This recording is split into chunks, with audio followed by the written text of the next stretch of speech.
You're at that season where now you're thinking about and starting your backyard garden. And you may be using seed trays or you may be planting directly in the ground. Here at Whirlwind Family Farm, we have a mixture. We start a lot of things off in seed trays because that gives those seedlings a better chance to start and do better out once they're planted in our beds. So we use seed trays quite a bit. And when we buy seed trays, we want to buy something that's very robust, very tough, long-lasting plastic, because our seed trays are going to be used almost year-round. We have succession planting from spring through fall, and we can't get cheap seed trays that are one and done because we're just wasting money. So we have to have something that's going to last years. And for us, what fills that bill is the wind strip trays from Never Sink Tools or Never Sink Farm. They are not a sponsor in any way, shape, or form, but they do make a great seed tray. I recommend them. There's a lot of great seed trays out there, so you can find those and shop for those and find one that you find best, fits your budget. That's important. But one of the things we have discovered here at Whirlwind Family Farm is sometimes you don't always have to do a step that may be unnecessary. And I'll show you what I'm talking about. As you can see, our wind strip trays are very full right now. We have everything from our lettuces, we have spinach, we have onions, we have some tomatoes down here at the end. So these wind strip trays are very full right now and being used. As you come down to these little plastic pots or these little cups, you can see that we have a few things germinating, and those are tomatoes. And one of the things you'll notice is we did not start them off in the smaller seed trays. We used to do it that way. A lot of people do it that way. They will start off their tomatoes in a smaller seed tray.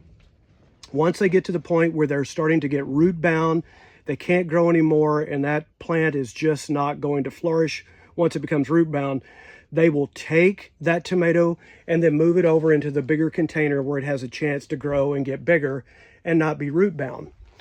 But I will tell you, and there's an analogy, I fly fish a little bit, and there's an old analogy that once you've cast your fly out, fish don't know what a good cast looks like. They're just looking for that particular bug.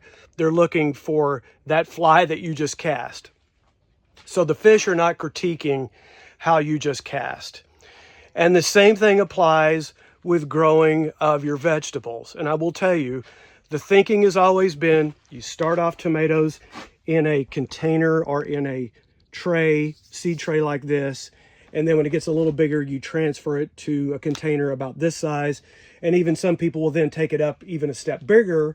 So they finally get a fairly large 1 foot, 2 foot tall plant that they can then transplant into their garden. That's the thinking on tomatoes, and that's fine. That is a great method, and we've done that for years. But the reason I use the fly fishing analogy is seed and plants, as long as they've got good nutrition and good compost, they don't know where they're growing. So what we have done is taken one of the steps out. With our tomatoes, we start them off in a bigger container. That way they don't become root bound right away. They don't have to be disturbed and potted up, taken out of the smaller tray and moved up to the bigger container. We just start them off in the bigger container. And then once they get to be 6-7 inches tall, they're becoming root bound, we go ahead and transplant right into our rows. And what that's done is saved a little time and effort. And anything we can do out here to take a step out, we do, because this is a business. We don't want to waste effort and waste time doing something that's not necessary.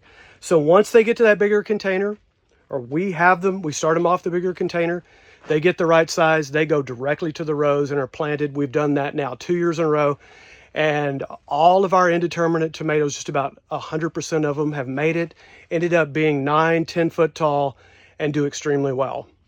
So what we've discovered is start the seed off in the bigger container, no potting up, no disturbing, just when it's time, plant it directly. So that's our thought here at Whirlwind Family Farm, the old KISS method, keep it simple, stupid. And for us, it works. So if that's a time saver for you, we hope that does help with your tomatoes when transplanting them. Just start them off in a bigger container to begin with. They don't know what they're in. there's a less chance they're going to become root bound. And by the time they come root bound, it's time to plant.